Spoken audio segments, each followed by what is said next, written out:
임종석 전 대통령 비서실장에 대해서 한번 언급을 해보는 시간 갖도록 하겠습니다. 그 임종석 전 대통령 비서실장이 본인의 페이스북에 글을 올리면서 먼지털이식 보복 수사다라고 했는데 이거 무슨 내용입니까? 일단은 먼지가 있으면 털어야죠. 먼지가 있으면 닦던가 털던가 둘 중에 하나 해야 됩니다.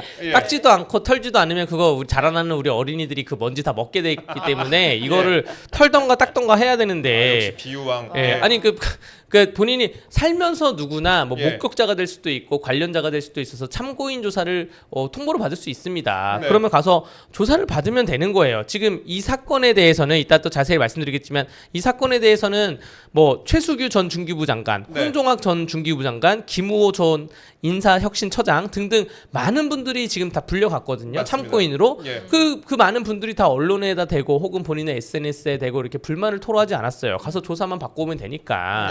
근데 그 본인이 심지어 전화를 안 받아가지고 지금 문자를 받은 거 아니에요? 전화를 그 063-259-4400으로 전화를 안 받아가지고 지금 문자를 받은 것인데 본인은 259로 전화가 오면 검찰이구나라고 알 수가 있거든요. 일부러 안 받아놓고 문자가 오니까 이걸 SNS에 올린 건데 이러한 행태가 좀 바람직하다고 보여지진 않고요. 호들갑을 떨지 말고 조용히 조사를 받고 오시라라고 말씀드리고 싶고 이게 무슨 얘기냐면 중진공 이사장이 이제 이상직이라고 이스타항공의 그 사장 전 국회의원 이상직 국회의원이 국회의원에서 낙마되고 난 다음에 중소기업진흥공단의 이사장으로 그 내정이 됩니다. 내정이 되고 거기로 이제 그 지명이 되는데 그 과정에서 당시 조현옥이라는 청와대에서 인사 업무를 담당하시는 그런 분이 인사수석이 여기에 대해서 직권남용 권리 행사를 한 거 아니냐라는 그런 혐의를 받고 있어요. 이 조현옥이라는 분은 지금 다른 비슷한 사안에서 또 이미 재판을 받고 있고 그런 내용입니다. 저희가 그 보니까 그 임종석 전 대통령 비서실장이 페이스북에다가 이런저런 글을 막 길게 썼는데 그거 무슨 내용인지 좀 우리 김세범 칼럼니스트가 좀 말씀 좀 해주시고 그 페이스북 글 좀 한 번만 띄워주세요. 페이스북에 도대체 언제까지 정치 보복 수사를 계속하려는 것인지 묻지 않을 수 없습니다. 살아있는 권력에는 굴종하면서 아직도 지난 정부에 대해 먼지털이식 보복 수사를 일삼고 있는 검찰의 모습이 딱하기 그지없습니다. 최소한의 공정과 원칙조차 내다버린 정치 검찰은 이미 국민의 신뢰를 잃었다는 사실을 무겁게 직시하기 바랍니다. 소환에는 응할 것입니다. 그러나 참고인이든 피고인이든 이런 부당한 수사에 대해 일일이 대꾸하고 진술할 의사가 없다는 점은 미리 밝혀둡니다. 소환 일정이 정해지면 다시 입장을 올릴 것입니다. 이렇게 썼습니다. 소환에는 응할 것이다. 참고인이든 피고인이든 이런 부당한 수사에 대해서 일일이 대꾸하고 진술할 의사가 없다는 점은 미리 밝혀둡니다. 그러니까 한마디도 안 하겠다는 거 아니에요? 그러던가 본인께서 이제 대형 로펌 변호사를 끼고 들어가시던가 하겠죠. 근데 참고인으로서 갔는데 진술 거부를 행사하다 보면 피의자로 전환될 수도 있습니다. 왜냐하면 지금 이 비서실장을 당시 대통령 비서실장이었던 임종석 이분을 가장 마지막으로 부르는 게 그 사이에 장관 2명 부르고 인사혁신처장 부르고 했던 것이 임종석 비서실장으로부터 지시가 나왔다는 그러한 명확한 약간 증거나 혹은 진술이 나왔기 때문에 부르는 거예요. 그럼 불러서 몇 월 며칠 날 누구한테 이 말 했어요? 이런 말 전달했어요? 라는 걸 물어보는 건데 기억이 안 납니다라고 하면 다수인의 그런 그 증거가 모아지고 있는데 본인이 기억이 안 난다라고 하면 혐의를 약간 부인하는 것 같아서 혹시나 피의자로 전환될 수도 있다. 차라리 그냥 그 솔직하게 말을 하는 게 낫다고 보여지고요. 저는 이러한 약간 그 용산 혹은 청와대 혹은 대통령실에서 인사 지시가 내려간 거 있잖아요. 저는 대통령으로서 충분히 합당한 통치 행위 중에 하나라고 본다고 저는 생각하는 사람이거든요. 근데 이분들이 지금 왜 수사를 받냐? 이게 박근혜 정부 때 막 이러한 인사 지시를 내렸는데 그게 이제 뭐 화이트리스트니 블랙리스트니 하면서 그게 직권남용 권리 행사 아니냐라고 민주당이 강력하게 주장을 해가지고 그때 법리가 만들어져가지고 지금 다양한 분들이 지금 교도소에 가 있던 상황이거든요. 그러니까 본인들이 그렇게 주장해놓고 그 다음 정권 문재인 정권 때 똑같이 한 거예요. 똑같이 대통령실에 있으면서 야 누구는 여기 앉혀. 그 사람은 좀 안 됩니다. 회사가 그렇게 돌아가지 않습니다. 야 그래도 앉혀라고 해가지고 우겨서 그렇게 된 거고. 근데 이 중진공 사안은 좀 특이한 게 이상직을 안 치면서 그 이스타 항공의 그 타이 항공사 그 타이스타 네. 거기에 문재인 대통령의 사위 그러니까 문다혜 씨의 남편 서모 씨 그분을 그 거기에 취업을 시켜줬다는 그런 의혹을 받고 있는 거예요. 전무로. 왜냐면 이분이 이 서모 씨가 항공업계에 대한 아무런 전문 지식이나 경력이 없습니다. 작은 게임 회사에 근무를 했었고 그 정도 경력이죠. 근데 이분을 전무로 안 친 게 이제 이게 중진공 이사장 가는 거랑 이게 그 서로 교환한 거 아니냐 이런 의심을 받고 있고요. 이게 좀 합리적인 의심인 거는 조현옥이라는 이 인사수석 이분이 지금 한전 KPS 한전 자회사의 사장을 안 치는 거에 대해서도 지금 재판을 받고 있는데 그거는 증거가 많이 나왔어요. 재판을 하면서 내용을 보면 한국전력에서는 아니 그 우리 회사가 워딩이 그렇다고 해요. 우리 회사가 그렇게 돌아가지 않습니다. 사장을 그렇게 안 치시면 안 됩니다라고 했는데 인사수석이 막 난리를 치는 거죠. 그러면서 산자부 장관하고 차관 불러서 호통치고 난리치고 뭐 그 시키면 시킨 대로 해야지 까라면 까야지 막 이런 식으로 말을 했다는 게 재판에서 증거로 나오면서 이거는 직권남용 권리행사 방해죄가 맞다라고 가고 있는 거고 중진곤 이사장도 이 이스타 항공 회장이었던 이 이상직 국회의원이 중소기업진흥공단 이사장으로 어떠한 경위로 가게 됐냐도 이러한 양상이 있지 않을까 해서 지금 수사를 하고 있는 것이고 뭐 수사의 연장선상에 있는 참고인분들은 그 검찰 경찰 조사를 받으면서 사실대로 말씀하시면 됩니다. 네. 사실대로 얘기를 하면 되는데 쭉쭉 말씀드렸네요, 제가. 말씀 좋았어요. 사실 근데 뭐 진술을 해도 피의자로 전환될 것 같은 생각도 드네요. 워낙 이제 사건이 뭐 그러다 보니까 근데 이제 뭐 예상입니다. 근데 이게 그 아까도 이제 살짝 말씀하셨지만 무슨 사건과 관련된 수사인지 요거를 조금 더 이제 제가 설명을 드리자면은 2018년 3월에 이스타항공 창업주였던 이상직 전 더불어민주당 의원이 중진공 이사장에 임명이 됩니다. 그다음에 넉 달 만인 같은 해 7월에 당시에 이제 문재인 전 대통령의 사위 서모 씨가 타이 이스타제트라는 항공사에 전무로 채용이 돼요. 그래갖고 근데 이상직 전 더불어민주당 의원은 이 사건에 대해서 뭐 타이 이스타제트는 이스타항공이랑 관련이 없다 이렇게 얘기를 하는데 뭐 로고도 똑같고 그다음에 뭐 서로 돈도 왔다 갔다 한 부분이 있고 그래가지고 그런 부분에 대해서 수사가 좀 진행이 되고 재판이 진행이 되고 있습니다. 그래서 그 부분에 대해서 이제 문재인 전 대통령의 사위를 이제 타이 이스타제트 전무로 채용하는 데 대해서 혹시 대가성이 있는 거 아니냐 이 부분에 대해 수사가 진행 중이고요. 그 참고로 이제 서모 씨는 전 사위 서모 씨는 2021년에 이제 문재인 전 대통령의 딸 그 다혜 씨와 이혼을 했다 그렇게 뭐 보도가 나왔습니다. 근데 이제 이 의혹에 대해서 좀 따져볼 필요가 있을 것 같아요. 그 과연 그 왜 임종석 전 비서실장을 소환을 하는지 뭐 수사를 와갖고 이제 수사를 하게 되는지 그 의혹에 대해서도 좀 간단히 설명 좀 부탁드릴게요. 이 비서실장이라는 자리가 그 대통령실에서 대통령 바로 넘버 2의 자리입니다. 대통령이 넘버 1이라 치면 1인지하 만인 지상인 자리인데 그렇죠. 비서실장이 있고 그 아래에 정무수석, 민정수석, 뭐 인사수석, 수석들이 있는 거예요.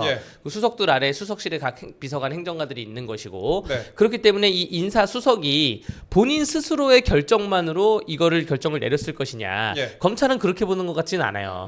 여기에 대해서 위에서 타고 내려왔기 때문에 한다는 것이 그 결정을 내렸다고 보는 것이고 이 조현옥 인사수석 또 이 조사를 받으면서 답변을 했겠죠. 또 당시에 중기부 장관들이나 답변을 했겠죠. 이것이 그 조현옥 인사수석의 고유의 개인적인 생각이냐 아니면 이상직을 내려보낸 것이 다른 위에서 내려보낸 것이냐 이러한 정황이 발견됐기 때문에 그 위의 사람인 임종석을 참고인으로 부르는 것이고요. 저는 임종석 전 비서실장이 페이스북에 글을 올렸을 때 제가 들은 생각은 신났구나. 왜냐면 총선 때 많은 역할을 했긴 했거든요. 지난 총선 때 막 경상남도 돌아다니고 했어요. 민주당 입장에서 보면. 근데 지금 아무것도 없는 거야. 자기 남은 게.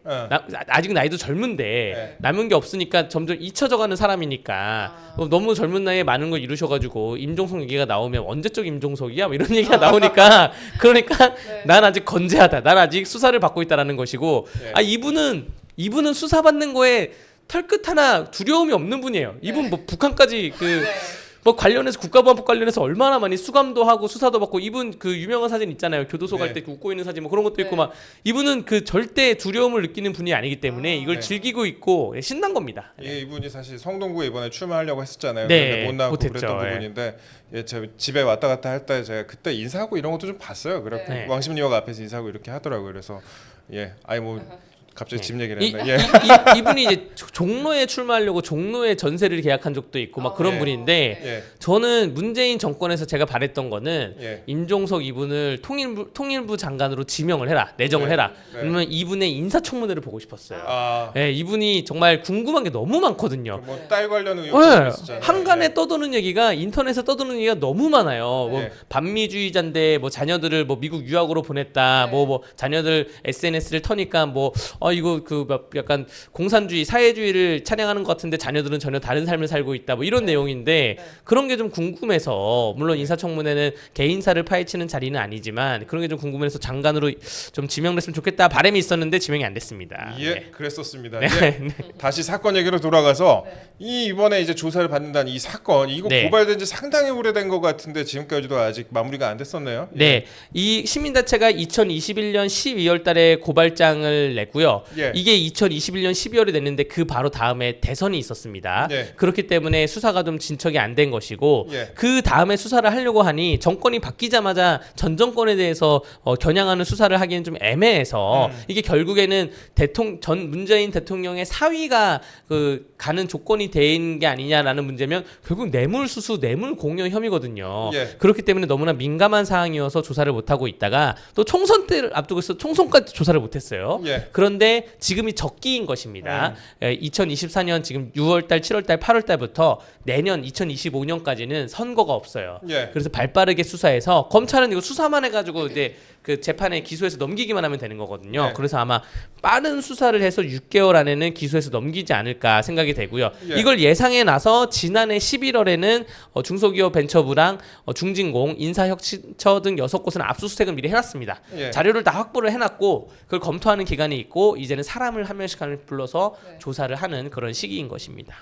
그런데 그 정치 보복이나 먼지털이식 보복 수사라고 하기엔 문재인 정부 그 당시에 대비 수사 속도나 기소된 사람들 숫자 정도는 훨씬 적지 않나요? 훨씬 적죠. 훨씬 적고 이거는 사실 어쩌면 대한민국이 좀 올바르게 가는 좋은 문화라고 저는 보여지기도 생각을 해요. 우리는 항상 전 정권에 대해서 칼을 겨누고 총알을 겨눠서 전 대통령이 조사를 받던가 혹은 그런 경우가 굉장히 많았습니다. 그런데 지금은 윤석열 정권에서는 문재인 대통령은 아직 한 번도 뭐 조사를 받던가 문제가 있던가 적은 없었고 김정숙 여사도 여러 차례 고소 고발이 있었지만 아직까지 본인 자체를 조사를 한 적은 없어요. 주변 조사를 한 것만 있었고 서면 조사도 아직 없었죠. 그래서 지금 윤석열 정부에서는 수사에 있어서는 정도를 지키던가 혹은 아니면 이런 것 같아요. 윤석열 그 대통령이 검사 시절에 이런 거에 대해서 위에서 정부에서 내려오는 수사 하달 지침에 대해서 항의를 하다가 좌천당하고 막 이런 거거든요. 본인이 그렇기 때문에 나는 절대 이런 수사 지시를 내리지 않겠다. 대통령으로서. 뭐 법으로도 내리면 안 되겠지만 법무부 장관에게도 얘기 안 할 거고 검찰총장에게도 내 주변 수사 혹은 전 정권 수사에 대해서 이래라 저래라 말하지 않겠다. 너네 알아서 해라. 라고 하니까 검사들이 알아서 약간 천천히 밟고 있는 그런 것 같습니다. 예, 알겠습니다. 그 이상직 전 의원 아까 저희가 말씀을 드렸었는데 이상직 전 의원이 이미 다른 사건으로 또 유죄가 또 확정이 됐습니다. 그 지금 횡령 배임으로 징역 6년이 확정이 됐고 그다음에 부정 채용과 아까 말씀 나눴던 타이 스타제트 관련된 사건으로도 또 기소가 됐는데 그렇게 되면 지금 일단 몇 년입니까? 일단 그 배임 혐의로 지금 징역 2년을 선고를 받았고 2년. 그다음에 또 채용 비리 혐의로 1년 6개월. 그러면 합의 3년 6개월에다가 6년 확정됐건 같이 하면은 9년 6개월에다가 또 앞으로 또 추가가 만약에 된다면은 이게 최소 10년이네요. 또 한 2, 3년이 더 추가가 될 수가 있습니다. 뇌물 공여, 뇌물 수수에 대해서는 이 죄를 뇌물에 관련된 죄를 법원이 가장 그 세게 보거든요. 무섭게 보거든요. 그렇죠. 이건 뭐 벌금형도 없는 범죄이기 때문에 지금 뭐 채용 비리가 있고 지금 배임 행령에 대해서도 지금 처벌을 받아서 총 3년 6개월의 형이 확정이 됐는데 있는데 예. 여기에 뇌물수수, 뇌물공여가 추가로 붙으면 예. 그러면 좀 형량이 조금 더 늘어날 수도 있다. 만약에 추가가 붙으면 예. 늘어날 수도 있다라고 또 말씀드리겠습니다. 예, 형량이 늘어날 수가 있다 말씀을 드리고 또 얼마 전에 전주지검이 최근 전주지검이 좀 바빠요. 그 전주지검이 김정숙 여사 샤넬 자켓 관련 의혹으로도 또 전 주 프랑스 한국문화원장을 소환을 조사하고 그다음에 또 인도 타지마할 의혹으로도 외교부 과장을 소환을 했습니다. 근데 이 정도 소환을 했으면은 수사가 상당 부분 이루어진 것 같습니다. 네, 일단은 수사를 할 때 물적 증거를 확보를 하고 예. 물적 증거를 분석을 한 다음에 인적 증거를 소환을 하거든요. 예. 혹은 분석이 잘 안 됐을 때 소환을 하는 경우도 있는데 예. 어쨌든 지금 인적 증거에 요직에 있는 사람들 외교부 과장이나 혹은 문화원장이나 분들을 소환을 했고 네. 이분들 발언에 의해서 또 다른 사람이 나오면 그 사람을 또 소환하고 그 사람을 소환하고 하는 거예요. 예. 결국 최종적으로 피의 고발인인 고발을 당한 김정숙 여사를 소환을 해야 되는데 네. 이 소환에 대해서 그 방식에 대해서는 고심을 좀 할 것 같습니다. 예. 그래도 전 영부인의 지위에 대해서 약간 어떻게 소환을 해야 되냐 소환을 하긴 할 것인데 네.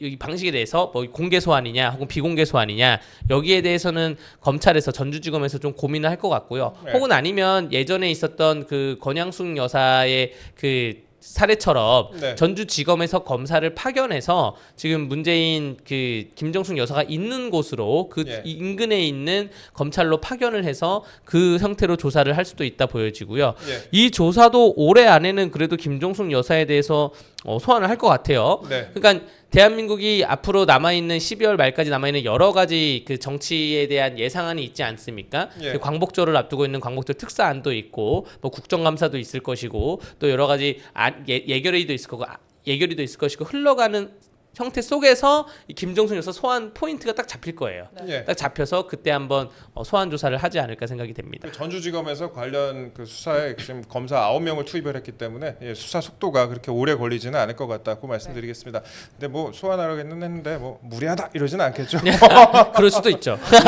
얼마 전 뭐 네. 감사원 조사 뭐 관련해서 그런 식으로 보도가 나왔던 것 같은데 갑자기 생각이 나네요. 그리고 저희가 변호사님 오셨으니까 몇 가지만 이슈 좀 더 여쭤볼게요. 일단 저희가 그 임종석 전 비서실장 관련된 내용은 여기까지 하고 또 하나 저희가 검찰 송치 소식이 있었어요. 그 최근에 이제 양문석 민주당 의원에 대해서 이제 검찰 송치 소식이 있었는데 경찰이 지난 9일에 양문석 민주당 의원을 송치를 했습니다. 그 총선 당시에 재산을 축소 신고한 혐의다 이런 부분인데 어떤 부분이 문제라고 본 걸까요? 이 부분이. 네, 양문석 민주당 의원이 사실 공직자윤리법 시행령상 공직선거 후보자는 부동산을 신고할 때 예. 공시가격과 실거래 가격 중 높은 가격을 신고를 해야 돼요. 예. 공시가격이 보통 훨씬 낮고 실거래 가격이 훨씬 높으니까 그러네요. 높은 가격이 재산 가치가 있기 때문에 신고를 해야 되는데 사실상 실거래가를 신고를 해야 되겠네요. 예. 맞습니다. 예. 근데 본인이 서울 서초구 잠원동 아파트를 2020년 당시 31억 2천만 원에 그 매입을 했는데 이게 예. 실거래가인데 예. 본인 생각에는 공시가격을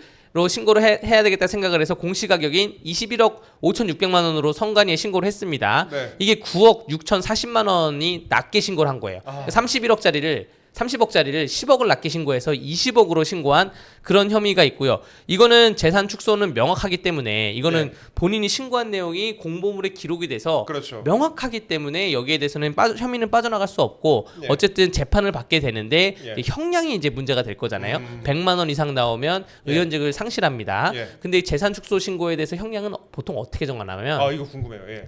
총 재산에서 내가 숨긴 재산이 몇 프로냐 이걸로 정해요. 아. 그러니까 예를 들어서 그 김은혜 예. 우리 김은혜 그 경기도지사 나왔던 그분은 예. 재산이 너무 많은 거예요. 한 100억이 아. 넘어가요. 재산이 그쵸, 110억인가? 그쵸, 그쵸. 예. 근데 그분이 이제 축소 신고한 게 잘못 실수한 게 1억이에요. 네. 근데 그때는 이제 보도에 김은혜 1억 축소 신고 딱 나오면서 사람들이 네. 야 1억이나 숨겼어? 이런 생각이 드는데 네. 딱 까보면 1%밖에 안 되는 거예요. 아. 자기가 갖고 있는 재산에. 예. 그래서 문제가 되는 거고 강원도에 보면 제가 예. 강원도에 이런 사건 많이 하는데 강원도에는 진짜로 아파트 한 채 갖고 있는 그러한 후보자들이 많이 있습니다. 뭐 시의원, 도의원, 시장 군수분들이 이분 아파트 한 채가 강원도 아파트니까 뭐 2억이나 3억이에요. 네. 근데 그거를 신고를 이제 1억 몇천으로 신고한 거예요.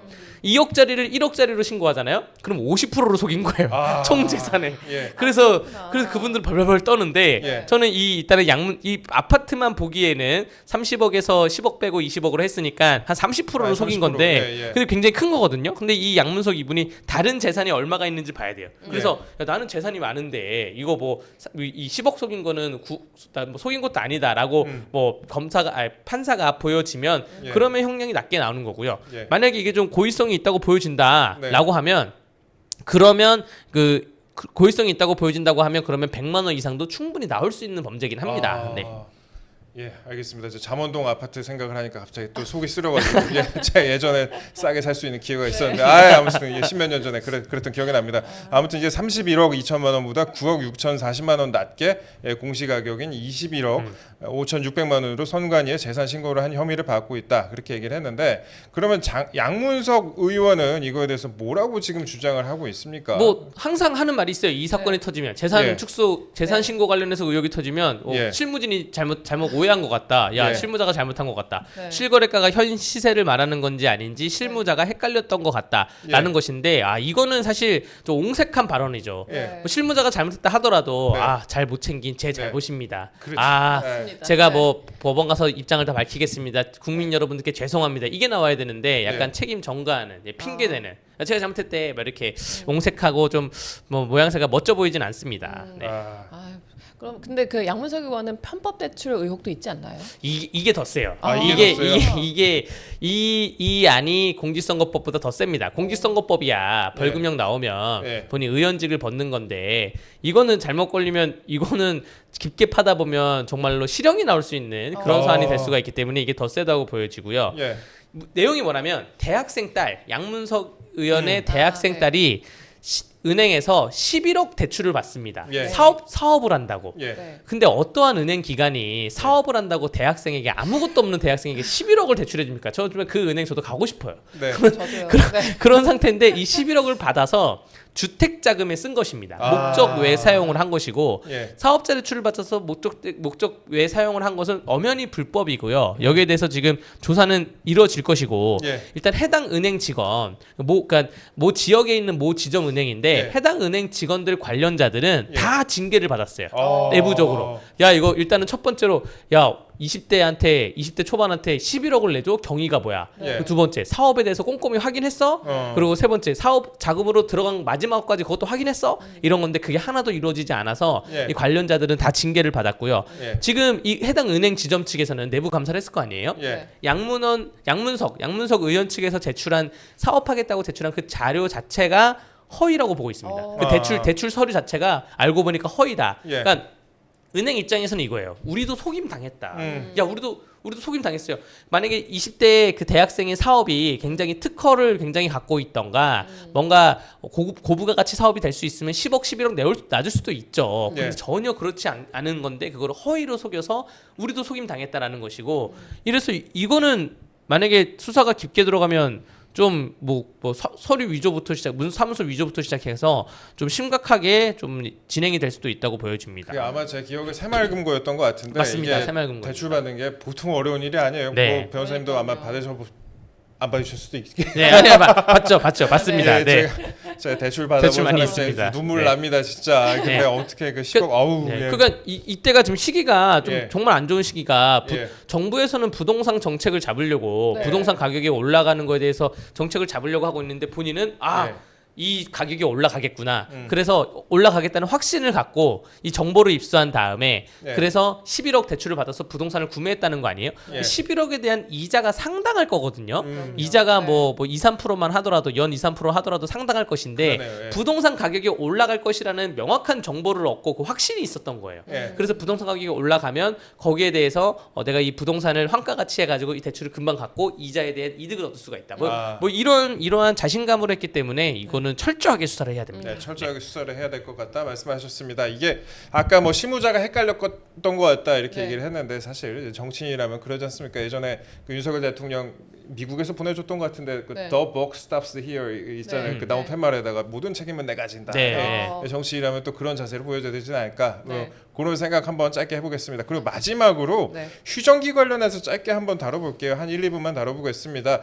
이번에 이제 휴전기가 종료가 됐어요? 네, 됐습니다. 예. 이제 오늘부터 다시 법원이 정상적으로 재판이 재개가 되고요. 예. 휴정기가 종료됐기 때문에 이제 이재명 재판도 시계가 다시 돌아갑니다. 네. 이재명 그 의원에게 한 2주간의 휴식이 있었는데 네. 이재명 의원의 대장동 위례 성남 FC 백현동 의혹은 일주일에 한두 차례씩 진행이 될 거예요. 예. 라는 것이고 지금 공직선거법 위반과 위중교사 혐의 사건은 결심 공판이 예정돼 있어서 9월 말에 각각 결심을 하고 빠르면 10월 달에 1심 선고가 두 건 다 나올 것이라 보여집니다. 예. 또 뭐 김만배, 남욱 변호사 등의 이제 대장동 민간업자들의 배임 혐의 사건도 10일에 재판이 재개돼서 오늘이죠. 오늘 재판이 다시 재개돼서 주 1회꼴로 열리게 되는 것이고요. 예. 하반기까지 시계가 엄청 빨리 돌아가는데 법원이 이런 게 있어요.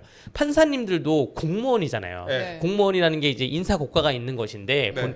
일을 잘하는 사람을 더 주요직에 보내고 더 승진을 시키는 것인데 네. 이 일을 잘한다는 거는 12월 말까지 재판을 몇 건을 끝내냐 이제 맞아요. 이거예요. 네. 혹은 이 몇 개수도 중요하지만 깡치 사건이라 그래서 네. 몇 년 동안 끌어온 사건을 내가 끝냈다. 예. 이거 2021년부터 시작된 건데 내가 끝냈다. 뭐 이런 네. 거 있잖아요. 그러면 네. 재판에서 그걸 아. 끝냈어. 대단해. 뭐 이게 가는 거예요. 네. 그래서 아마 남은 4개월 안에 이 재판을 엄청 스피드하게 진행을 할 것입니다. 아, 알겠습니다. 이번 휴정기에 좀 쉬셨어요? 어떻게 변호사님? 저는 뭐 어디 좀 놀러 갔다 왔는데 노트북을 갖고 가서 한 3박 4일 동안 열심히 또 일하다가 왔죠. 밀린 거리 일 좀 처리하고 왔습니다. 아니, 네. 휴정기 휴가에 또 네. 여기 워커홀릭이시네요. 아니 저희를 네. 찾아주셔가지고 네. 지난주에도 그렇고 아, 저희가 맞습니다. 예, 저도 뭐 여기로 네. 휴가 왔어요. 제가 정말 네. 그 휴가를 네. 그 사무실 사람들끼리 휴가 정하는데 제가 네. 이 월요일 피해서 휴가를 정했어요. 예. 예, 그래서 지지난주에 네. 이 방송을 하고 그다음에 비행기를 탔습니다. 굳이. 굳이. 아. 원래는 뭐 토요일이나 일요일날 먼저 갈 수도 있었는데 네. 그만큼 이 이동재 캐비넷이 저한테 소중하다는 거 이야. 아유, 말씀드릴게요. 저희도 강대우 변호사님 저희 소중하죠. 예, 아주 네. 소중하게 생각하고 있습니다. 예.